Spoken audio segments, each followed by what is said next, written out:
place that's never been established to exist, or from any deity, no other deity having ever been shown to have had even approximate chance of existing either. It means it is innate.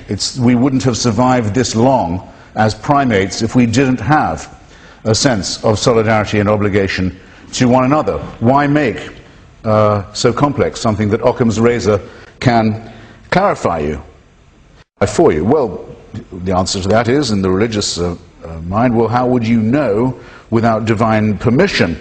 If there was no God, wouldn't it be true, as Dostoevsky's Smerdyakov says, that anything was permitted? That's the way the argument goes, is it not? Without this divine supervision, this celestial dictatorship, we might conclude that we'd do anything we liked. Well, if that's true, and I don't believe it is, because many people are perfectly capable of good behavior when no one's looking, and you can't prove to me that that's any less or more likely for an unbeliever than a believer, but put it the other way around. How likely is it that someone would do something really wicked because they did believe in God? Now, everyone here has instantly thought of an example, haven't they, of something absolutely foul that they wouldn't do, that they've recently heard of being done by someone who's a person of faith. As, for example, sending a child with Down syndrome in Iraq, carrying a parcel into a polling station on the first day of the Iraqi elections, not knowing that it was a bomb. I wouldn't do that, and I don't believe in hell. They would do it because the kid is going to go to heaven. If it does this, it may not know it does. It's going Down syndrome. The genital mutilation community is entirely religious. The suicide bombing community is not exclusively, but almost wholly religious. I'm sorry to say that the child molestation community, those whose slogan is "No Child's Behind Left," are pretty determinedly theistic. Don't come to me with morality, please. It's an insult to me, and it's I think a great offense not just to this audience, but to the many, many victims of people who have suffered from this false antithesis. How can it be argued, I've got a minute I think now, how can it be argued that something that's on a knife edge for life, could go either way, that keeping us on the knife edge proves there must be a designer at work? Why would a designer keep us on a knife edge where at any moment our planet might tip to be where the other planets he made were, dead, lifeless, where nothing happens? The knife edge proves a designer? It proves nothing of the kind. And if it wasn't life, it would be death that they'd use for their argument from design. Professor Francis Collins, the man who helped us sequence the Human Genome Project, says that he went for a hike one day in the wilderness. We've all been impressed by nature in our day, as we have by music and by sex and by love and by many other things, to feel that there's a transcendent. But Professor Collins goes and he sees a frozen glacier with the 3 streams of river frozen in a trinity. Nothing can live up there. It's a lifeless thing. And it happens to be a metaphor for Christianity. He falls to his knees and accepts Jesus as he sees this, and he expects us to think that that's an argument and that that's evidence. Well, as I say, scientists or people who claim to be interested in science can believe weird and foolish things. Just be aware that that's the deal you're being offered today. Thanks. Thank you, Christopher. Jay Richards. So a couple of things, and I should probably restate my position, since Mr. Hitchens seems to have responded to an argument I did not make, but which he apparently expected. I did not argue that atheists will do bad things and theists will do good things. You did. What did I argue, though? This was the argument. In which perspective on the world do the moral truths that we all know most fit? That is a separate question. It's a separate question. What are moral facts, after all, on the atheistic view? The atheistic view metaphysically must finally reduce to something like reality is matter in motion, purposeless matter in motion. It has no purpose or intentions. Our own intentions ultimately reduce to purposeless processes. The theistic view, on the other hand, is that a personal being has existed from eternity, with intentions, with purposes, and in the Judeo-Christian form, a being who is pure goodness and love. It's a separate question whether people who believe in God or some version of God or some perspective of God have acted in accordance with the moral laws, the fundamental truths we all know to be true? That's a different question. We're asking for where the evidence points in terms of two competing hypotheses, atheism versus theism. I am pointing out that all of us, those on the stage, and each of you, if you're properly functioning, know moral truths. And I'm asking, is it the theistic view of the world or the atheistic view of the world that makes the most sense of those truths and that accommodates them the best? That's a separate question. And I think there's also a basic confusion when we're talking about design. When we're arguing for design, there's basically two claims. One is simply that intelligent agents, from time to time, leave markers behind of their activities. Now, we all know this. Mount Rushmore is an empirical marker. That is, it's a marker that we can observe and tell an intelligent agent left that. We recognize that Mount Rushmore is different from the various other rocks and hills in the Black Hills of North Dakota. So we know intelligent activity is detectable. But intelligent design makes a second claim, that those detectable marks of intelligent activity are present in the natural world as well, in the part of the world that we study in cosmology, in astronomy, in biology. It's hard work, but it's an empirical question. And a sneer is not an argument. And guilt by association is not evidence. The question is whether those empirical marks that we recognize every day in our everyday activity as human beings, if those markers of intelligence are available and apparent in nature or not. And it's a second question whether that design is good or evil. And I would be happy to address that question at a later time. But whether the design is apparent is a separate question apart from it. Thank you.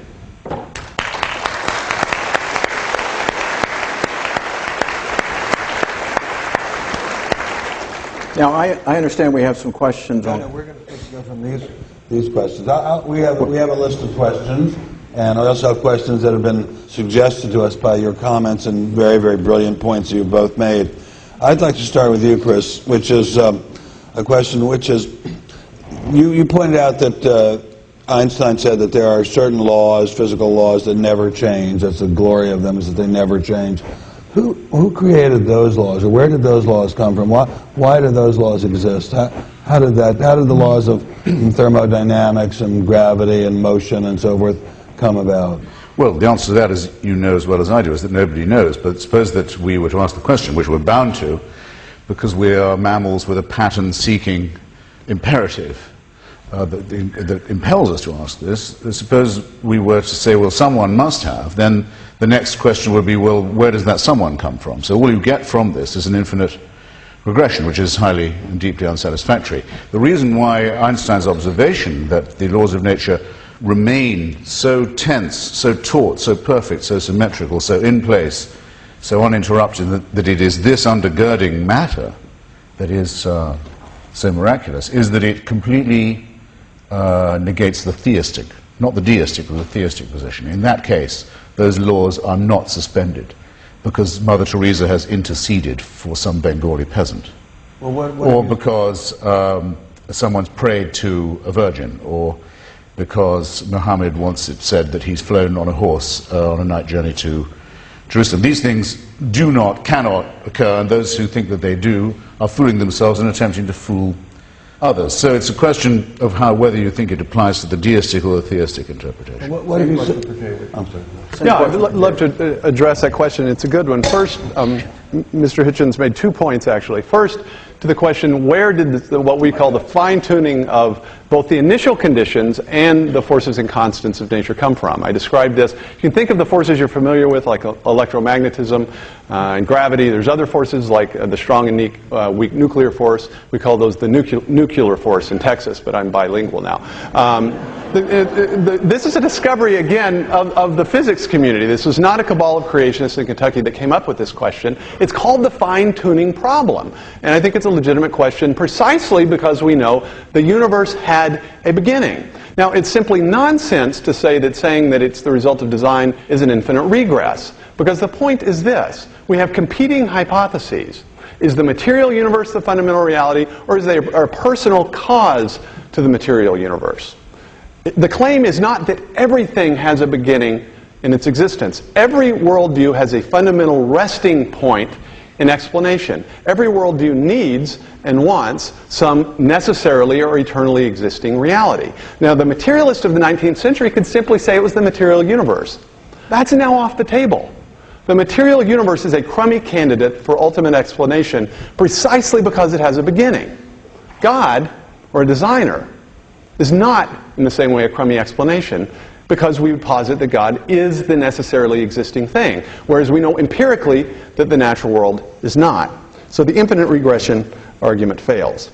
Now, to the notion that there's some problem with the suspension of natural laws, I'd point out that there's probably not a serious theistic or Christian theologian which would define miracles as the suspension or violation of physical laws. Whatever Einstein may have said, the laws that we observe in nature are sort of like the grammar, the regular activities of the material objects that we see. They're formal descriptions, but they're not overarching laws that control in some way. And you have to finally get back to the metaphysical question of what the fundamental reality is. If theism is the answer to fundamental reality, if God is the ultimate reality, then the laws are simply a reflection of what the natural world does regularly. But just because, for instance, I drop a pin or throw a pin in the air and then catch it, right? Have I violated the law of gravity because I stopped it from dropping to the ground? Oh, come on. No, of course not. Why not? Why not? Why not? It's a serious question.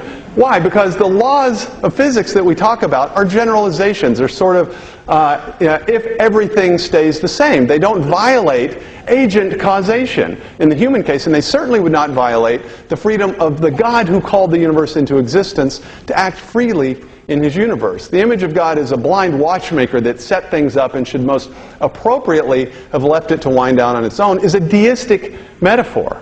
The theistic metaphor would see God in the material universe as like a gardener who creates his garden and then chooses to tend it.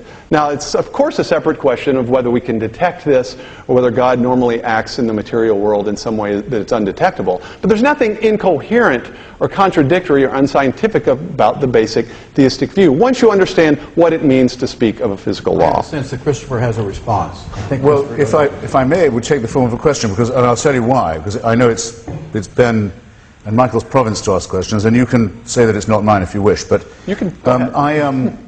I think everybody here knows now, must have guessed roughly what I think about religion. But I don't know what you think about it. Okay, For example, I don't, and this happens to me all the time. I sometimes say to Christians, so you say you're a Baptist? Yes. So you believe in Calvin and predestination? I didn't say that. I thought you said you were a Baptist. No, not exactly. No. I want to know from you, do you believe that Jesus Christ was born of a virgin? Yes. Do you believe he was resurrected from the dead? Yes. Do you believe that the Prophet Muhammad took a night journey to Jerusalem on a horse? I don't know. You don't know. You're open-minded on that. I just don't know. Do you think that, that God made a covenant with just one people, the Jews, at Mount Sinai? I think he made a covenant with the Jews specifically, as it says in the text, to bless all the peoples of the earth. Yes. I rest my case. I rest my case. Right. I am an admitted Christian. I rest my case.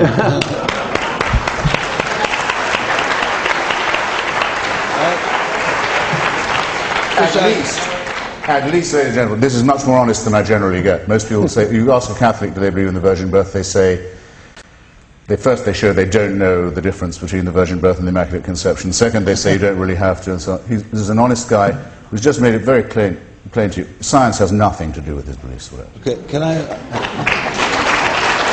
Nothing at all.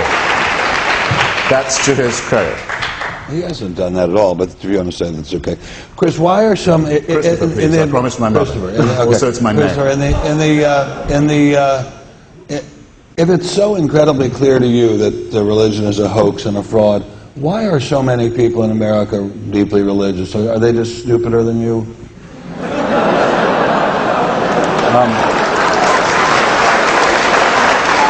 Well, again, I'll take your question in reverse order, if I may. Yes, I think I am smarter than most people in the United States. And the polls find that most people agree with that proposition. And only stupid people answer opinion poll questions. Second, I actually have not said that religion is a hoax or a fraud. There are fraudulent elements to it, as there has always been, the sale of indulgences, the promise of the miracle cures, and so forth, the offer of false consolation. But I describe it in my book, God is Not Great, available at fine bookstores everywhere. Nice yellow And I color. bring the work of great